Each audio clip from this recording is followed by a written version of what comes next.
একদিন আমার নবীর দরবারে ফেরেশতাদের সর্দার জিব্রাইল আসছে।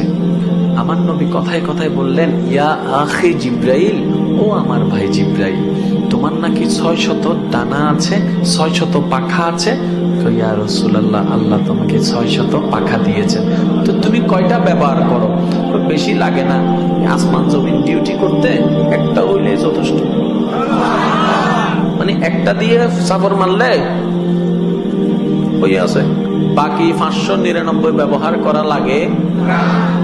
আচ্ছা, যার 600টা ডানা আছে তার শরীরটা কত? একটু বুঝার চেষ্টা করে না। যার আর ডানা কি ওয়াসরে ফাঁকির ডানা না, জিব্রাইল যেমন তার ডানাও।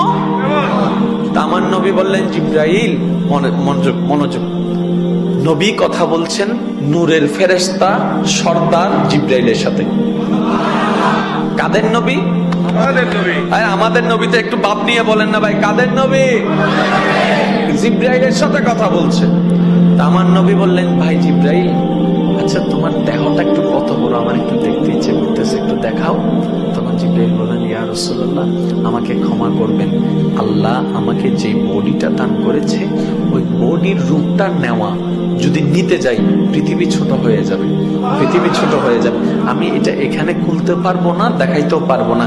এটা যদি আপনি দেখতে চান আপনাকে আমার বাড়িতে যেতে হবে, মানে সিদরাতুল মুনতাহায় যদি যান তখন আমি আমার আসল রূপটা দেখাতে পারবো।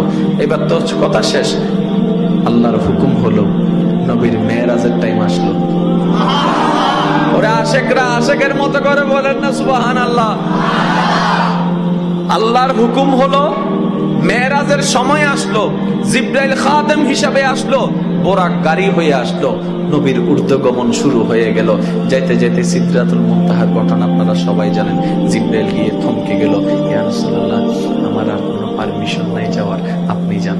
আমার নবী বললেন, জিব্রাইল, আমি একটা কথা বলছিলাম যে তুমি বলছিলে যে তোমার বাড়িতে আসলে দেখাবা, একটু দেখাও তো তোমার শরীরটা। বলার সাথে সাথে আসল রূপে চলে আসলো, আসল রূপে চলে আসলো, আসল রূপে চলে। আর একটু জোরে বলেন না রে ভাই। আসল রূপে চলে আসলো। জিব্রাইলকে যখন নবীজি মাটিতে বলেছেন, জিব্রাইল বলেছেন, আমি এখানে দেখাতে পারবো না ইয়া রাসূলুল্লাহ, আমার বাড়িতে যেতে হবে, আমার দেশে যেতে হবে। এবার জিব্রাইল বলে, ইয়া রাসূলুল্লাহ, আমি যেরকম ডুপ্লিকেট সুরত নিয়ে গেছি, আপনিও তো আপনার আসল রূপটা একটু দেখান না, আপনার আসল রূপটা। জিব্রাইল বলতেছে এখন আমাদের নবীকে, ইয়া রাসূলুল্লাহ, আপনি এবার আপনার আসল রূপটা দেখান। এবার আমার নবী কি বলছেন শুনুন, জিব্রাইল, তুমি যেরকম তোমার আসল রূপটা জমি